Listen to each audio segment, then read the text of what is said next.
of the island has brought back a lot of old legends. Like the monster at the bottom of the lake, Sue wondered. Among others, Dr. Jensen thinks it will attract tourists. Tanya gave Ellen a doubtful glance. Wouldn't it be easier to see Jensen Island from Fremont Island? Sue wondered. It's not very accessible, Ellen explained. We'd have to go by boat. Well, the view is a lot prettier out here, Sue conceded. I imagine the view from Jensen Island is even prettier with the promontory mountains in the backdrop. The colors of the trees are so vibrant and varied. Tanya looked up from behind her binoculars. Fall is spectacular here. Brian said you can see Gunnison Bay and Bear River Bay from there too, Ellen added. Tanya handed Ellen her binoculars. Want to have a look?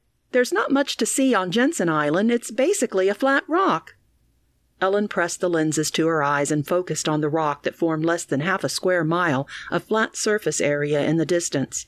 According to Brian, Dr. Jensen's ancestors grazed livestock there for nearly 100 years, until it was swallowed by the Great Salt Lake. Now that it was accessible again, the doctor wanted to build a bed and breakfast on posts that could be accessed if the lake were to rise again. What's that? Tanya stretched a long, thin leg over a wall of rock and climbed down onto the white sand below. Ellen, jealous of how good her friend looked in her blue jeans, glanced past her friend to something floating in the water beside the land bridge. What's Tanya doing?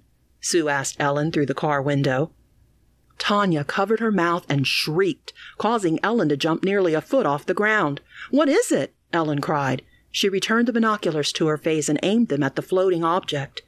Tanya climbed back over the wall and rocks and onto the side of the road, flapping her hands like a nervous moth.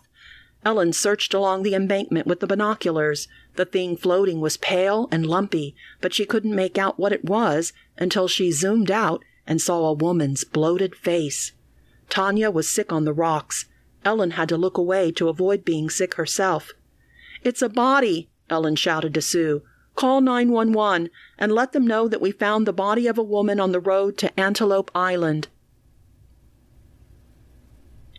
Once they'd overcome the shock of finding a body, Ellen and her friends took turns looking through Tanya's binoculars at Jensen Island and the surrounding landscape while they waited for the police to arrive.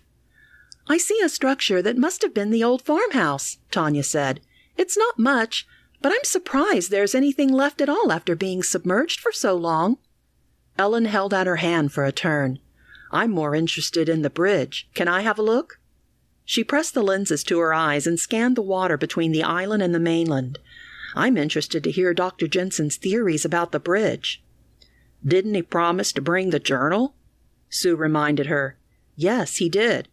Ellen spotted thick poles of wood jutting out from the water like the ribs of a dinosaur lying on its back. Let's hope he remembers it. Were there other theories about what may have killed all those people? Tanya wanted to know. If so, you didn't mention them to me. Ellen gave Sue a nervous glance. I didn't. I thought I had. She handed back the binoculars. Can I have another turn? Sue reached out her hand. Her loose cotton blouse blew in the wind behind her like a cape, exposing more of her black leggings. Tanya gave Sue the binoculars. So what else did the doctor say? Ellen wasn't sure if she should mention the other legends besides the monster. I don't recall everything, Ellen fibbed. There were so many theories. We'll be hearing them firsthand soon enough. Sue returned the binoculars to Tanya. That is, if the police get here before lunchtime. The police did, in fact, arrive before lunchtime, but not by many minutes.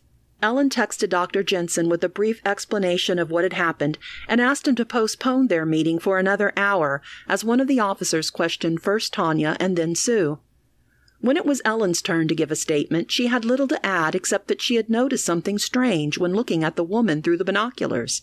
A chunk of the woman's cheek was missing, as though it had been bitten off by a large fish, and she seemed to be missing her right arm.